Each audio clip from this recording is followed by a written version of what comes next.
మహాశివరాత్రి పర్వదినాన్ని పురస్కరించుకుని ఆల్వాల్లోని శ్రీ నీలకంఠేశ్వర మంగళాదేవి శివాలయం భక్తి పారవశ్యంతో నిండిపోయింది.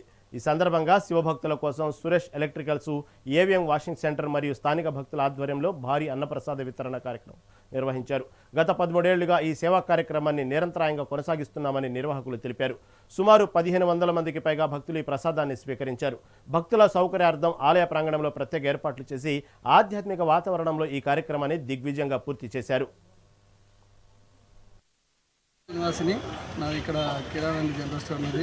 ఇక్కడ గత 15 సంవత్సరాలుగా అన్నదానం ప్రతి శివరాత్రి తెల్లారు పొద్దున 6:30 గంటల లోపు స్టాప్ చేస్తారు. అందరూ జాగ్రత్తలకు ఇబ్బంది లేకుండా బ్రహ్మాండంగా జరుగుతుంది. కనీసం 1500 నుంచి 2000 మంది వరకు భోజనాలు చేస్తారు. ఆయన సద్హృదయానికి అది ఇలాంటి కార్యక్రమాలు ఎన్నో చేయాలని సురేష్ అని కోరుతున్నాను. నీలకంఠేశ్వర మంగళాదేవి శివాలయం 400 సంవత్సరాల గుడి ఇది. ఇక్కడ జగన్నాథ స్వామి టెంపుల్, కృష్ణ మందిర్ ఉంటుంది. ఇద్దరు నడిమిట్లా అన్నదానము ఏకదాటిగా 13 సంవత్సరాలు శివభక్తులకే 13 సంవత్సరాల అన్నదాన కార్యక్రమం జరపబడు. సుమారుగా 1000 మందికి అన్నదానం కార్యక్రమం చేయబడుతుంది. అందరూ శివభక్తులు, పిల్లలు చాలా మంది కష్టపడతారు. ఇక్కడ ఎంతోమంది కొంతమంది ఇచ్చేటట్టు ఉన్నారు. మాకు డొనేషన్ కానీ శివభక్తులు అందరం కలిసి చేసుకుంటాం. నివాసిని నాది ఇక్కడ కిరాణా జనరల్ స్టోర్ ఉన్నది. ఇక్కడ గత 15 సంవత్సరాలుగా అన్నదానం ప్రతి